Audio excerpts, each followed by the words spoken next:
فرماتے ہیں ایک مرتبہ میں پیشاب کرنے کے لیے بیٹھا تو پیشاب سے زمین کھلی، ایک چمڑا نکلا، اندر چمڑے کا ٹکڑا میں نے دھویا، سکھایا اور اس کو ایک پتھر پہ رگڑ کے اس کا سکوف بنایا، پاؤڈر بنایا اور اس کو پانی سے پیا۔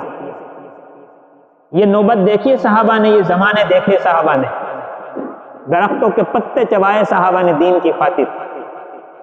اور آج اللہ کا فضل ہے، اللہ کا احسان ہے، اتنی نعمتیں خدا نے ہمیں دے رکھی ہیں کہ بادشاہوں کو وہ نعمتیں نصیب نہیں، بادشاہوں کو وہ کھانے نصیب نہیں تھے، بادشاہوں کو وہ سکون اور آرام کی چیزیں میسر نہیں تھی جو ہمیں اس زمانے میں میسر ہے۔ دو دو تین تین تو سبزیاں رہتی دسترخوان پہ، دونوں ٹائم الگ الگ سبزیاں بنتی ہیں، کھانے بنتے ہیں الگ الگ۔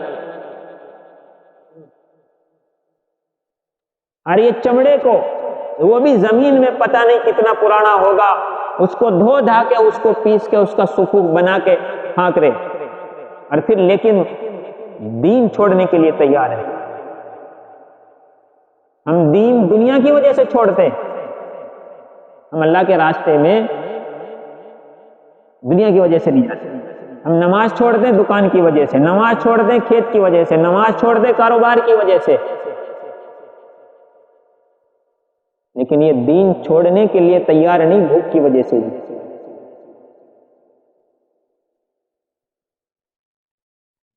کیونکہ ہمیں اس کا یقین ہی نہیں ہے، دین کا یقین ہی نہیں، مادی چیزوں کا یقین ہے تو وہ چھوٹتی نہیں ہے۔ کیونکہ قربانی ہماری ساری کہاں لگی ہے؟ دنیا پہ لگی ہے، دنیا کے کاموں پہ لگی ہے، اس لیے ان کا نقصان نظر آتا ہے، دنیا کے کام بگڑتے نظر آتے ہیں، دنیا کا نقصان نظر آتا ہے، دین پہ کچھ لگا نہیں ہے۔ تو اس لیے دین کا بڑے سے بڑا حکم بھی اگر ٹوٹ جائے، اللہ کا بڑا سے بڑا حکم بھی، اور دین کا بڑا سے بڑا کام بھی چھوٹ جائے تو بھی کوئی زیادہ بڑی بات نہیں سمجھتا، پرواہ نہیں ہوتی۔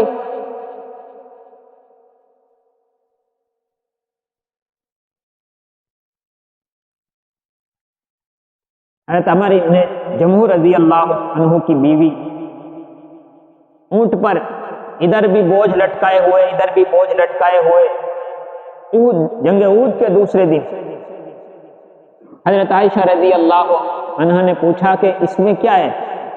اونٹنی کو بٹھایا، کہا کہ میرا شوہر بھی شہید ہو گیا، میرا بیٹا بھی شہید ہو گیا اور میرا بھائی بھی شہید ہو گیا، دونوں جانب ان کی لاشیں ہیں،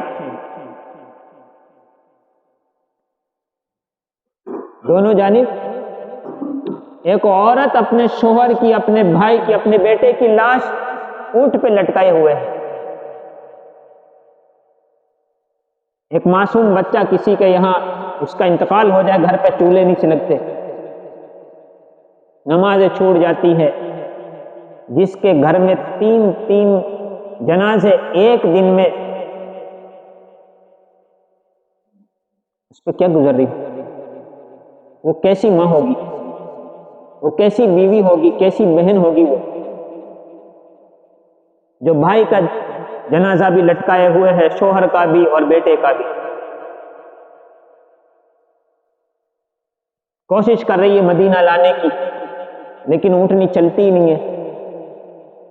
کوشش کے باوجود نبی علیہ الصلوۃ والسلام کے پاس خبر پہنچی، حضور نے پوچھا کہ آتے وقت انہوں نے کچھ کہا تھا کہ یا رسول اللہ ایک دعا کی تھی کہ میرے اہل کی طرف اب مت لوٹانا، اللہ مجھے میرے گھر والوں کی طرف مت لوٹانا۔ حضور نے فرمایا ابھی اونٹنی ادھر نہیں جائے گی، یہی دفن کر دو۔ حضرت عمر ابن جموح رضی اللہ عنہ کی بیوی چاہتی تھی کہ گھر کے پاس جو جگہ خالی ہے اس جگہ اپنے شوہر کو دفن کر دو۔ یہ قربانیاں دی صحابہ نے، صحابیات نے، ان کے گھر والوں نے، تب جا کے یہ دین ہم تک پہنچا ہے۔ ہم نے قربانی نہیں دی تو ہمارے پاس بھی دین نہیں، ہماری اولاد کے پاس بھی دین نہیں ہے، صرف نام کے مسلمان ہیں کہ کون ہے حسین، کون ہے علی ہے، کون ہے حسن ہے، مسلمانوں کے نام ہے، اس کے علاوہ ہمارے پاس کچھ بھی نہیں، کیونکہ ہم نے اس کے لیے کوئی ٹائم ٹیبل، کوئی وقت اور کوئی قربانی دی نہیں ہے، اور نہ ہم نے ضروری سمجھا دینا۔ ورنہ تو جیسے ہم دنیا کے لیے قربانی دے رہے تو دین کے لیے بھی قربانی دیتے، جب دین کی اہمیت دل کے اندر ہوتی، اور دین کی اہمیت دل کے اندر نہیں ہے تو قربانی دینا بھی مشکل ہے۔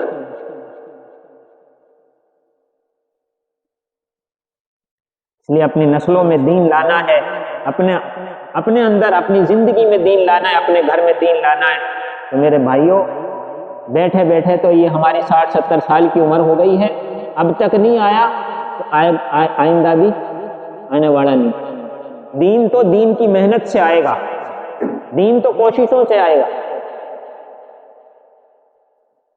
دنیا جس کی قیمت اللہ کے نزدیک کچھ بھی نہیں ہے، مچھر کے پر کے برابر بھی قیمت نہیں اللہ رب العزت کے نزدیک دنیا کی، اس کے لیے آدمی کتنی محنت کر رہا ہے، اس کے لیے دن رات لگا رکھی ہے، ٹھنڈ میں اٹھ کے جا رہا ہے، نہ سردی کی پرواہ ہے، نہ گرمی کی پرواہ ہے، نہ برسات ہے، نہ آرام کی کوئی پرواہ ہے، ایک دھن سوار ہے، کتنی محنت کر رہا ہے انسان اس کے لیے۔